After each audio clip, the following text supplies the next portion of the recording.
Sánchez censura que Torra reclame diálogo y critique a la vez que vaya a hablar con todos los presidentes autonómicos. El presidente catalán calificó de insuficiente que Sánchez le fuera a llamar por teléfono y exigió bilateralidad. Sánchez insiste en que el marco del diálogo para resolver el conflicto político de Cataluña ha de ser la ley. De este y otros temas ha hablado Pedro Sánchez, en rueda de prensa, tras el Consejo Europeo. Sobre el Consejo Europeo del pasado jueves, de ayer, yo creo que lo más importante, y sobre todo para España, que está ya en estas últimas horas de celebración de la cumbre climática de la COP25, es la acción climática, el cambio climático o la emergencia climática, por utilizar el término del Parlamento Europeo. Sin duda, esta es una cuestión muy importante, la más importante que hemos abordado durante este Consejo Europeo, la lucha contra la emergencia climática. El Consejo Europeo yo creo que ha adoptado un objetivo ambicioso que hace muy pocos meses parecía imposible, porque éramos muy pocos los países que estábamos asumiendo como continente este compromiso en el año 2050, pero afortunadamente el Consejo Europeo ha adoptado el objetivo de neutralidad carbónica para el año 2050. Y esto yo creo que es muy importante porque demuestra no solamente el liderazgo de la Unión Europea en relación con la acción climática, sino también creo que es una señal muy importante, muy potente, que se lanza al mundo del compromiso de la Unión Europea con la neutralidad climática, o carbónica mejor dicho, y la adaptación y la mitigación del cambio climático. Como saben, solamente un Estado miembro ha afirmado que no puede comprometerse por el momento con la ejecución de este objetivo, y me parece que es importante subrayar este matiz, con la ejecución.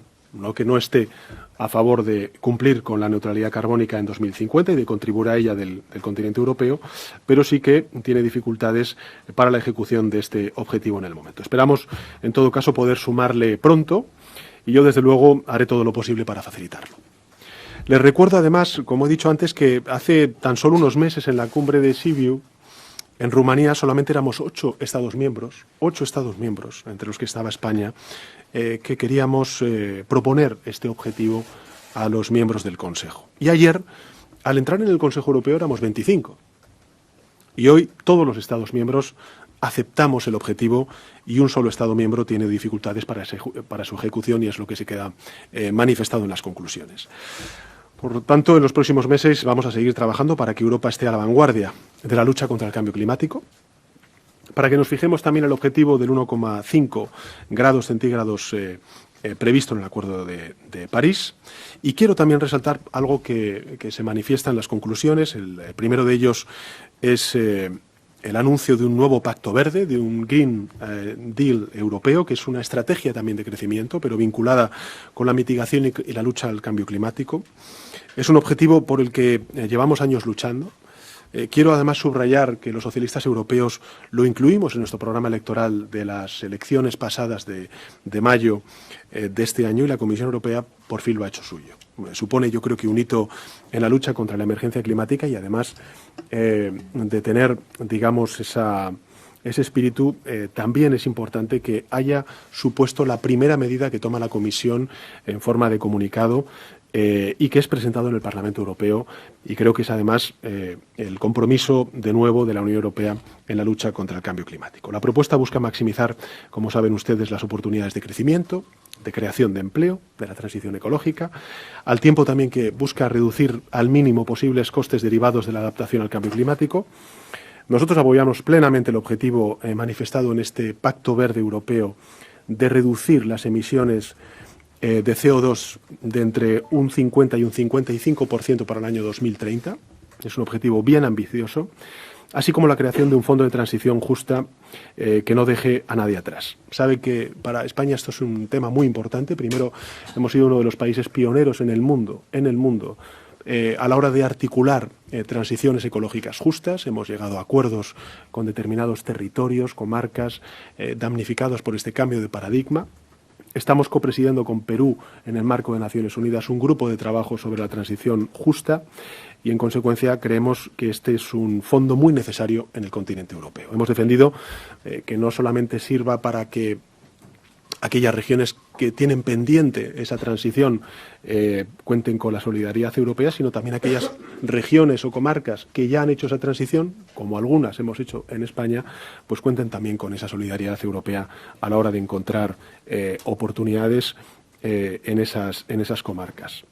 Quiero también subrayar algo importante, y es que el Consejo Europeo recoge una mención expresa a la exitosa organización de la COP25 en Madrid, reconociendo el esfuerzo de nuestro país para organizarla en un tiempo récord. Lo ha hecho el secretario general de Naciones Unidas, lo ha hecho el presidente y la presidenta, en este caso, del Consejo y de la Comisión Europea, y la verdad es que para España es muy gratificante, tengo que decírselo, tengo que reconocerlo, es que en las conclusiones del Consejo pues se reconozca el trabajo que hemos hecho titánico, el conjunto de instituciones, no solamente el Gobierno de España, todas las instituciones, todas las empresas, la sociedad civil, para poder albergar una cumbre que era muy importante para España y para Europa.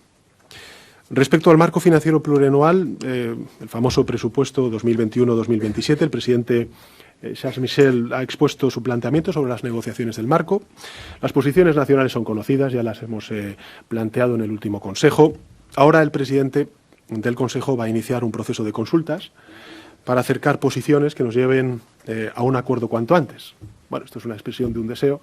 La verdad es que las posiciones están bastante alejadas y va a ser un debate muy intenso, si lo podemos calificar de alguna forma, ¿no? Y de cara a estas consultas y al próximo debate en el Consejo Europeo, la posición del Gobierno de España es clara.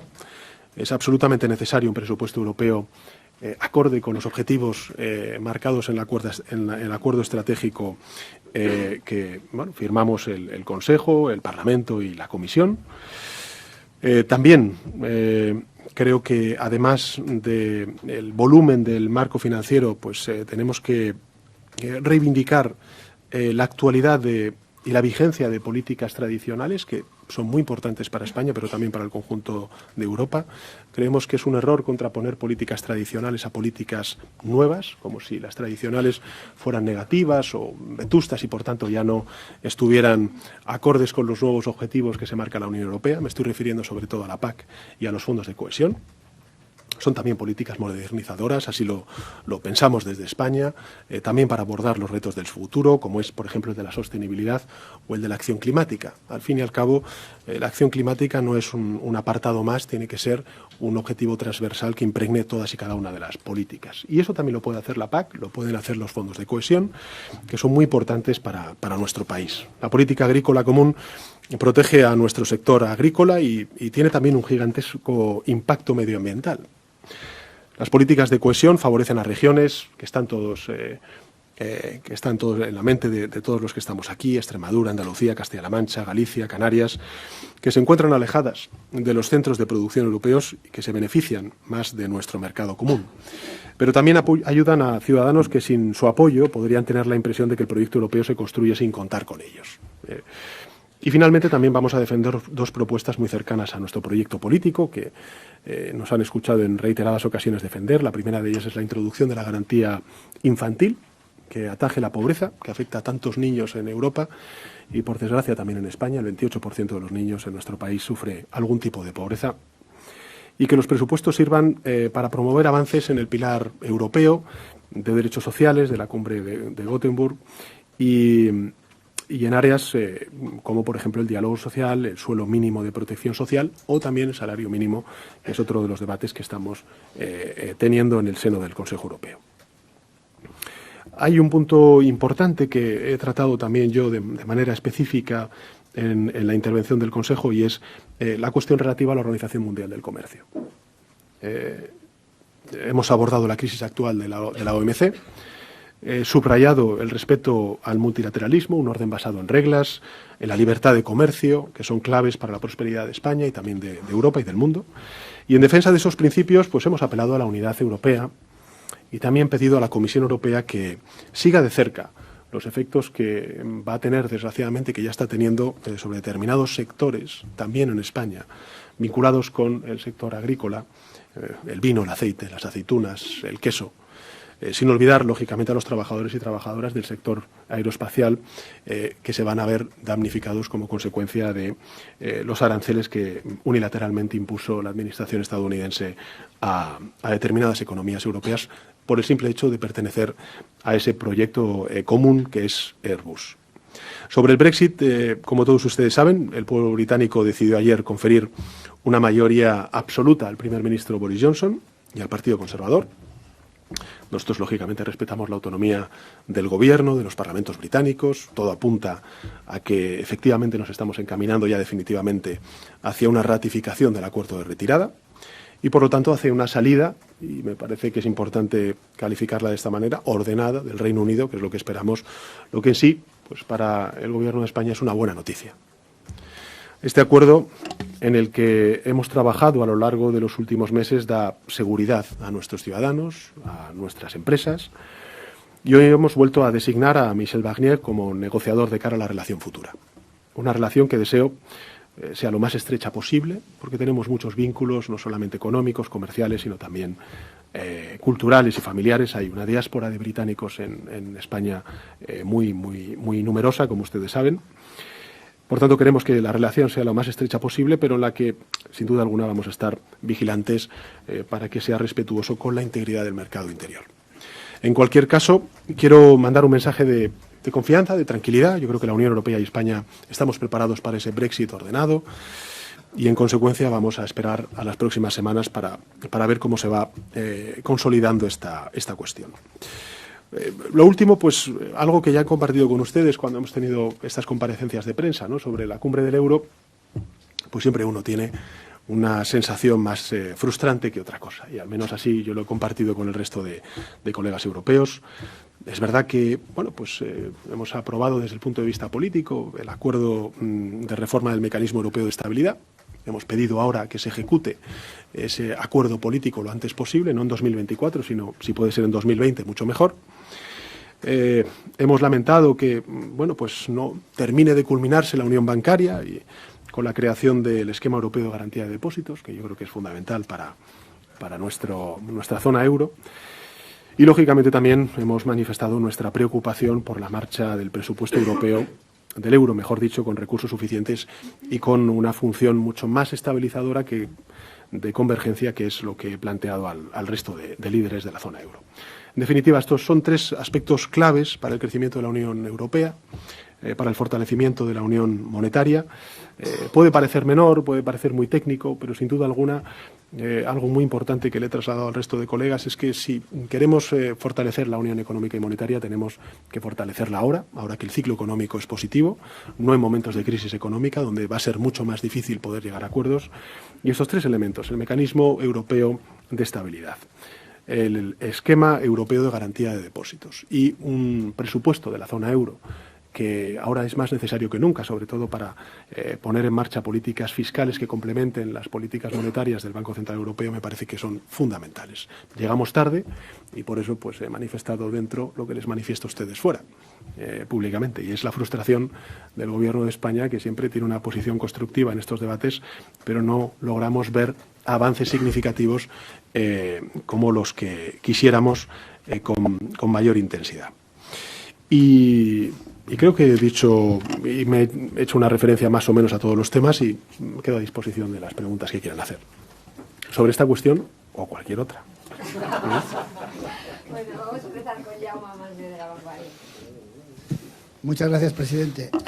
Yo me voy a centrar en estas cuestiones, seguro que habrá otras. Estupendo. Dos preguntas. Una sobre el Brexit.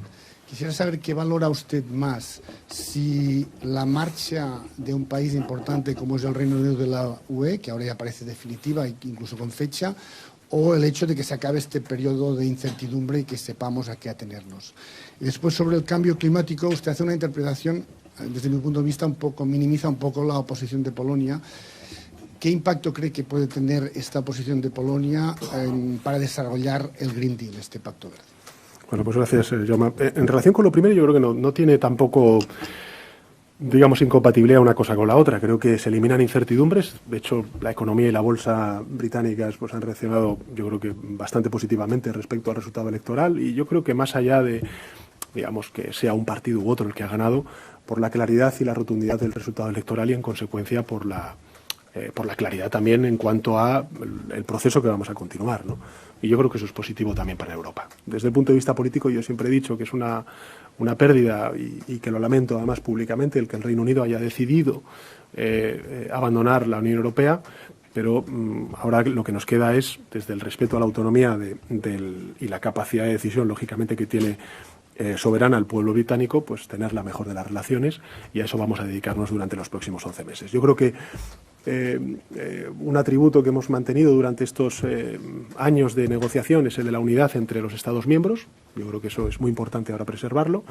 Y en segundo lugar, bueno, pues consolidar equipos de negociación que han sido muy positivos, ¿no? El de Michel Barnier, sin duda alguna, lo es. Y respecto al primero de los puntos que me he referido y que usted ha comentado, el de Polonia y el de la asunción del objetivo de la neutralidad carbónica en 2050, yo creo que lo importante es eso. Lo importante es que la Unión Europea asume ese compromiso para 2050. Es más, la propia presidenta de la Comisión Europea ayer mismo dijo que iba a aprobarse una ley de cambio climático a nivel europeo donde se iba a fijar esa neutralidad carbónica para el año 2050. Por lo cual, no es que Polonia esté negando ese objetivo, sino simplemente está reconociendo su dificultad para ejecutarlo inmediatamente, y esperemos que, bueno, como bien se dice en la declaración, en las conclusiones, mejor dicho, pues esperemos que en junio del próximo año, cuando ya podamos debatir esto con más calma, pues Polonia también asuma ese compromiso en primera persona de ejecutarlo inmediatamente. Yolanda Malmo, del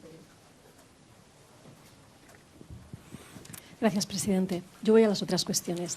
Mencionaba usted ayer la urgencia de que haya un gobierno cuanto antes, entre muchas otras cosas, para poder ejecutar, por ejemplo, las inversiones que hay pendientes en Cataluña. Usted, en esos presupuestos que elaboró a principios de este año, pero que no pudieron ser aprobados, había elevado la inversión en Cataluña hasta el 18%, algo que está en el estatut, pero que nunca se había aplicado. Yo quería preguntarle si hay gobierno, ¿se compromete usted a que esa cifra sea la misma, ese 18% para Cataluña? Y se compromete, como había anunciado también, a que en esta legislatura se reforme definitivamente ese sistema de financiación autonómica que está tan envejecido. No sé si le va a trasladar estas ideas al presidente Quim Torra cuando le llame el lunes. Gracias. Bueno, yo respecto a digamos, un poco la reflexión más en global que haría después de escuchar lo que ha dicho el presidente Torra, ¿no? Es, ¿no?, que me llama la atención que quien reclama diálogo pues critique el diálogo con él y con el resto de presidentes autonómicos, ¿no? Yo creo que la vocación de diálogo que manifiesta el Gobierno de España es inclusiva, no es excluyente. Y creo que además es positivo el que en este proceso de investidura, sobre todo después de 5 elecciones, de 2 repeticiones electorales a nivel general, pues también seamos conscientes, todas las instituciones, no solamente los partidos políticos que estamos presentes en la Cámara, que tenemos que poner al país en marcha, que necesitamos salir de este bloqueo y que en consecuencia necesitamos un gobierno. Y en consecuencia ese gobierno implicará también la aprobación de unos presupuestos en los cuales el ánimo del Gobierno de España pues será, lógicamente, el cumplir con el apartado de inversiones en infraestructuras, inversiones públicas recogidos en los estatutos de autonomía. Y sin duda alguna la vocación del Gobierno de España, y lo diré también en el discurso de investidura, será la aprobación de la financiación autonómica. Ya llevamos bastante tiempo de retraso. Ahora bien, también le digo una cosa, Yolanda, y usted lo sabe, no depende solamente del Gobierno de España. Nosotros pondremos encima de la mesa esa propuesta, pero también tienen que ser las comunidades autónomas las que arrimen el hombro para poder llegar a un acuerdo. Pero la vocación del Gobierno de España, ese es el compromiso que asumí en las elecciones generales y que pondré encima de la mesa en el discurso de investidura, es que necesitamos un nuevo modelo de financiación autonómica. Y eso, pues lógicamente lo trabajaremos durante la legislatura y será más pronto que tarde, en función de que haya gobierno, más pronto que tarde, y después pues la voluntad de diálogo y de acuerdo que tengan el resto de gobiernos autonómicos en este caso, ¿no? Carlos Cue del País. Gracias. Sí, presidente. Respecto a las elecciones en el Reino Unido, ¿hasta qué punto le preocupa el resultado en Escocia y el efecto que eso pueda tener contagio de alguna manera sobre Cataluña, que siempre ha sucedido? Le quería preguntar sobre el salario mínimo, que es una decisión que le compete al margen del acuerdo con Podemos, que hay informaciones sobre eso. ¿Cuánto va a subir el Gobierno este año el salario mínimo? Que esa es una decisión que tiene que tomar en 15 días. Y sobre la negociación de Gobierno ya sabemos la posición del otro lado, porque Junqueras ha dado una entrevista en la que cuenta cuáles son sus límites. Sin acuerdo de Gobierno, sin mesa de gobiernos, no hay investidura. ¿Cuál es la posición del Gobierno? ¿Acepta esa mesa de gobiernos? Bueno, vamos a ver, gracias, Carlos. Respecto a la primero, yo lo único que puedo manifestar es el absoluto respeto a la voluntad manifestada por el pueblo británico. No puedo comentar más que eso y, por tanto, bueno, pues creo que lo importante es lo que le respondía a su colega de La Vanguardia, ¿no? Lo importante es que ya vamos a tener una mayoría clara en el Parlamento con un mandato bastante claro y rotundo de propiciar esa salida ordenada, esperemos, del Reino Unido de la Unión Europea. Respecto al segundo de los temas que usted comenta, el acuerdo y lo que hemos además manifestado, no solamente Unidas Podemos y nosotros también en las elecciones del pasado 10 de noviembre, como también el 28 de abril, es que nuestra vocación es llegar al 60% del salario medio al final de la legislatura. Y por tanto, vamos a hacerlo de esa manera. Lo que sí que nos gustaría, y es que algo que hemos manifestado desde el Gobierno en reiteradas ocasiones, es que fuera fruto del diálogo social. Es decir, que fueran los agentes sociales, los empresarios, los sindicatos, los que nos manifestaran también a través de un acuerdo cuál es su voluntad de elevar el salario mínimo para el próximo año. Y vamos a esperar también a qué es lo que nos digan los agentes sociales a este respecto. Y finalmente, sobre la cuestión que usted indica en relación con la entrevista del señor Junqueras en un medio de comunicación escrito, pues decirle que, en fin, un poco los extremos de su entrevista son conocidos, es la posición que ha manifestado Esquerra Republicana a lo largo de estas semanas, desde las elecciones del pasado 10 de noviembre. Yo creo que el diálogo debe ser el método para resolver conflictos políticos, como el que se vive ahora mismo, y en segundo lugar, el marco pues tiene que ser la seguridad jurídica que emana de las leyes democráticas que tenemos. Por tanto, diálogo y seguridad jurídica en el marco de las leyes democráticas que tenemos. Ese será el planteamiento que hagamos y que estamos haciendo además a Esquerra Republicana y que, por supuesto, he hecho público en reiteradas ocasiones. A ver, Andrés, de diario.es, perdona. Hola, gracias. Sí, Andrés Gil, del diario.es. Yo quería preguntarle, como líder socialista europeo, ¿qué reflexión saca de la derrota de Corbyn y del proyecto político laborista de Corbyn? También le quería preguntar las conversaciones que ha podido coincidir con Sassoli, que han hablado en relación a la situación de Junqueras, Puigdemont y Comín ante el próximo fallo del Tribunal de Luxemburgo. Y para terminar, como está habiendo muchos debates, que si mesas, llamadas, que si llama antes a uno, que si llama antes a otro, ¿no ha pensado nunca que por qué todo este proceso no lo inició el 29 de abril en lugar de iniciarlo el 11 de noviembre? Bueno, gracias, Andrés. Respecto al resultado del Partido Laborista en el Reino Unido, mi máximo respeto y máxima solidaridad al líder Jeremy Corbyn y también al Partido Laborista, que es, por cierto, un gran partido. Es un gran partido. En circunstancias muy complicadas, pues ha obtenido un resultado en porcentaje de voto, no en escaños, pero sí en porcentaje de votos, pues bastante significativo, ¿no? Yo creo que quizá la lectura que haya que hacer, ¿no?, por hacer alguna reflexión en alto, es que muy probablemente la decisión que se ha impuesto, el marco de debate que se ha impuesto en las elecciones de ayer en el Reino Unido no han sido tanto las cuestiones sociales como la cuestión de definitivamente dar un paso rotundo para resolver un poco el estancamiento del debate político que sufría el Reino Unido desde hace mucho tiempo en relación con el Brexit sí o Brexit no. Me da la sensación, pero en fin, eso es una reflexión a bote pronto que le puedo hacer al hilo de la pregunta que usted me hace, con todos los respetos, lógicamente, al Partido Laborista y a su líder, Jeremy Corbyn. Respecto al presidente del Parlamento Europeo y las cuestiones que usted ha comentado, yo creo que el Gobierno de España siempre ha sido claro en esto. Hemos siempre respetado las resoluciones de los tribunales en España y vamos a respetar siempre las resoluciones de los tribunales, en este caso en Luxemburgo, y por tanto no he tenido ningún tipo de conversación al respecto con el presidente del Parlamento Europeo sobre esta cuestión. Y respecto a la última de las cuestiones que usted dice, mire, yo creo que es muy curioso porque durante los distintos procesos de investidura, y yo ya llevo unos cuantos, ¿no?, pues ha habido críticas siempre de todo tipo, ¿no?